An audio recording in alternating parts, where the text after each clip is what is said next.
Despite belonging to an already saturated genre, Palworld has found some amazing success as your next new social survival game. Already we've had games like Minecraft, Terraria, Rust, Ark, all of them kind of fill up this genre and this space with their own unique niches. So finding another survival game that would last or be as successful as any of the previously mentioned games was always going to be hard. But Palworld apparently succeeded, found its unique niche, and managed to carve itself a place in the market. As of right now, Palworld has already sold 5 million copies, which is no small feat for an indie company, especially for an early access game. But why is that? Surely it's not because of the gameplay loop. The gameplay loop is alright, mildly tedious with all of the survival elements, but the pals themselves are okay. There's nothing too special about them. There's nothing wrong with them necessarily. So it's not just the gameplay loop being interesting. What would lead to the success of a game of this magnitude? And I think it comes down to timing. You see, prior to Palworld's release, the game of the moment was a small horror cooperative game called Lethal Company. Right now, games that are social are gaining a lot of traction by influencers such as streamers, YouTubers, social media influencers, all of them playing the games together with their other social media influencers or streamers or YouTubers and having a blast, and each of them individually making content surrounding that.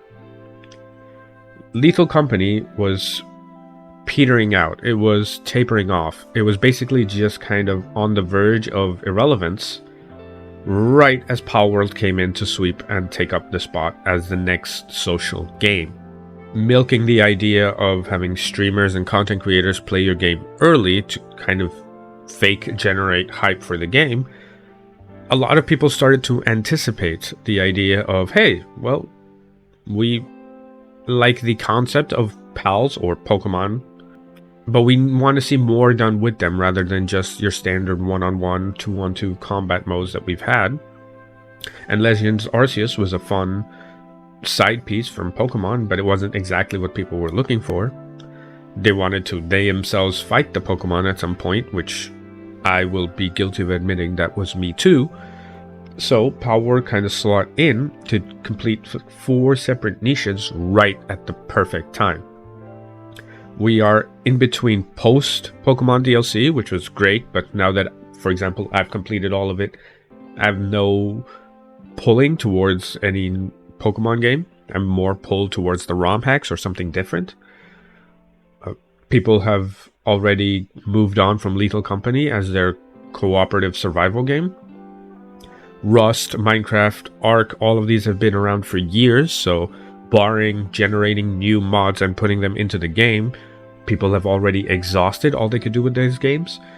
And crucially, this is the end of January, where usually there's not that many releases in terms of video games, but it just so happens that the release schedule of this coincided with a lot of people just trying to find the next new thing.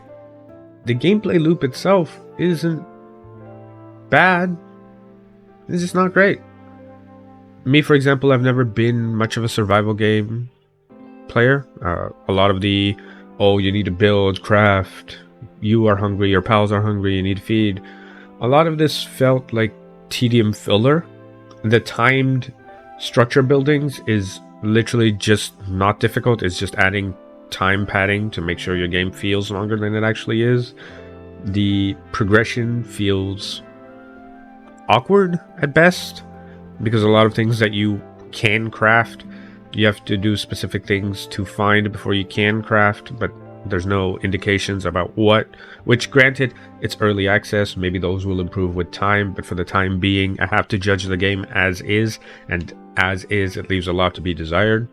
And despite all being said, the game is still fun to a certain extent. Like, sure, it has issues, but ultimately what a lot of people have come down to on this game, aside from the very blatant asset flip that this game looks like it is that it's fun to them.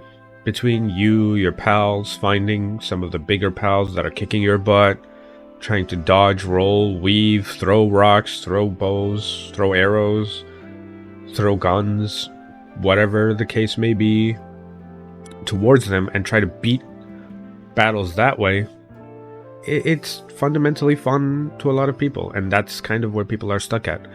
We can harp, complain, moan, and whine about all of the issues this has, not just as another tedious survival game, but also as a game that has very allegedly blatant ripoffs. But it's fun, and that's where gamers are going to stay.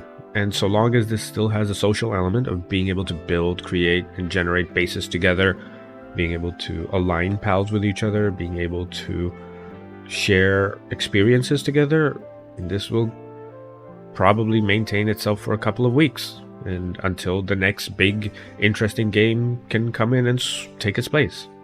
I want to just end on the note that people should understand that just because Game Freak and Pokemon and Nintendo have had several issues with their games over the past years, that does not mean that we can't criticize Palworld for a lot of the things it does that look, quite frankly, blatantly ripped off from other games.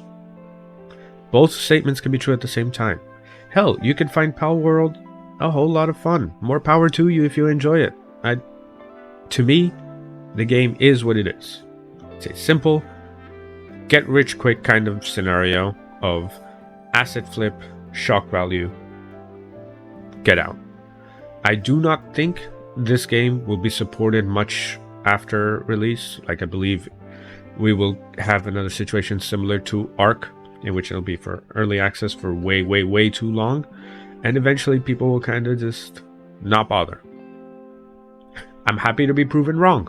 If this game starts to take off in terms of content, in terms of generation, and they start fixing a lot of the problems, and they start actually creating a better game out of it, good, more power to them.